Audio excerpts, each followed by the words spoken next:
good people, yeah, good people that go to pot when they get onto that this there, and they get onto the drink, yeah. People like Cliff Fields. I mean, I was with Cliff Fields for a long time, and Cliff was always in a pub, always in a shop, buying cans of drink and all that. When we was working, me and Jimmy Tibbet, he'd pop into a shop, buy 4 or 5 cans and be drinking them. You know what I mean? We said, but that's the way he was. That's what he did. And then what happens? He goes home and gets drunk again, and before you know where you are, it come on top of him, didn't he? He had a fight with some travellers and lost his eye, and they bashed him up too. You know what I mean? So it just goes to show you what happens when you're on that and you're on the drink. And he got on that as well, yeah. Look at Paul Sykes. State of Paul Sykes, mate. I mean, you see his face sometimes, he was smashed to pieces, but he could have a right fight, Paul Sykes, and a right powerful man. But got on the drink, got on the snozzle, and that's it, mate. And the cigarettes, and just too much, he couldn't handle it. He just couldn't handle it, and before you know what happened, he gets bashed up bad by everybody in the pub, even though he could have a fight back, but he couldn't. He had nothing there. Yeah, he was this weak. And same with Bill the Bomb. Look at Bill Williams. Same with Bill. When I was in prison with Bill. In Wandsworth and in the Scrubs. And Bill, yeah, he loved a bit of stuff. Bill, he loved a bit of stuff just to put it under his door. And he was with me, doing bits and pieces in Wandsworth. And getting money for it and getting canteens and stuff like that, But he was still on the other thing because I was to put it under his door for him, you know what I mean? Otherwise, he'd be screaming out the window. People can't cope. Some people have got to do that, yeah? And what happens? He comes out, he gets bashed up with some kids in a pub. He gets too much drink, too much nozzle, and 4 or 5 boys bash him up. It's well known, yeah? But there's another thing, what I was told, that Bill the Bomb went to the Hippodrome and put it on Lenny McLean. But it wasn't like that at all. No, it wasn't like that. He went to the Hippodrome and pulled Lenny. Lenny come down to see him from upstairs.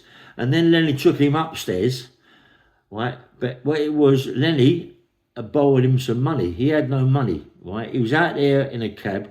He had no money. And he needed something, yeah? So he borrowed some money off of Lenny. Lenny also paid Lenny back, but we didn't hear about him paying him back, but he borrowed quite a bit of money off of Lenny, and then he gave it him, yeah? There was no animosity about big fights and all that. He was in a fight, Lenny, and Lenny's bottle went. No, he wasn't. Let me tell you something, right? No matter what, me and Lenny McLean, yeah, used to fall out, yeah? And I say things about disrespectful to Lenny. One thing I will say about Lenny, he ain't a person that his arsehole falls out. Even if he'd get a good hiding, his arsehole, like me, would not go. He ain't one of them people that's going to go, no, he'd have it, yeah? So Billy Williams wouldn't have put it on him, especially in a place like the Hippodrome when they've got 5-6 bouncers around, and Bill's not going to put it on Lenny, but Lenny took him upstairs and lent him some money. It was all that crap about Bill the Bomb put it on Lenny at the Hippodrome. Why would he go to the Hippodrome? Why would... People don't say, why would Bill the Bomb go to the Hippodrome? He wouldn't go to the Hippodrome just to go in there and walk in a cab outside, just walk in a bit of trouble and come out again. He got 5 or 6 bouncers in, he could get right hurt, couldn't you? It doesn't matter who you are, you know what I mean? So he went in there to borrow some money off of Lenny. Lenny gave him some money and he left. Just had a little quick chat with Lenny and then he left. There was none of that, Lenny bottle went. That was right out of hand, but it happened to me. I mean, I remember being on something and I was down Shepherd's Bush and I was with a girl, in a hotel. And in the end, I had no more money to get in the hotel. I've been on the gear all night. For 2 days I've been on, actually. Been on the snozzle, yeah. Been on the snozzle and been on the pipe. And I had to come home, yeah. And I got a bus and anyway, you can imagine, can't you? You're sitting in a bus with a big overcoat on, and it's like, when you got to put the overcoat on at night when you're sat in the other and you put it in the hotel, before you know where you are, you're coming out of the hotel, it's daytime and it's quite warm, yeah? Anyway, so I come out the hotel, got a bus, 207 bus, and got off and walking up my road. It happens, I say, it can happen to anybody, this mate. I've been on it all night long on the pipe for 2 days, really. And walking up there, 4 kids passed me. I had to go at one of the kids, you know, and they're sort of like, I'm walking up my little walkway to my mum's house, and one of the kids come in, and they said something, got Larry with me, and I turned around and crashed, knocked him over.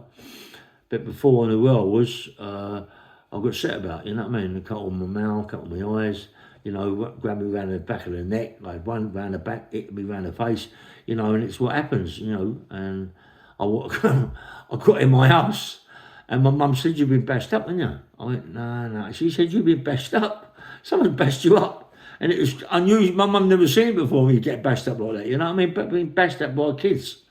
Admitting later on, I think a couple of weeks, I was looking for myself to have a little go at them, have a little pour and, you know, trying to behave yourself and all that. But they still bashed me up. They still bash me up, mate. You know, it happens. It doesn't matter who you are. It doesn't matter who you are.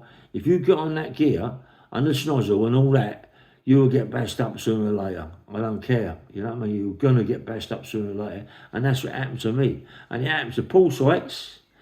And it happened to Cliff Fields. And it happened to Lenny McLean. It happens to us all, mate. Not so much Lenny. Lenny didn't die of that stuff. He died of cancer, you know. It's different, completely different, you know, completely different, yeah.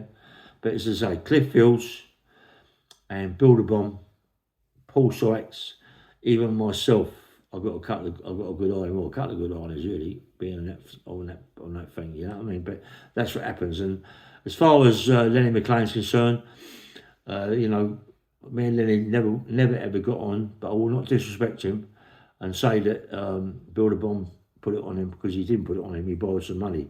Anyway, bang, bang, bang, nice one.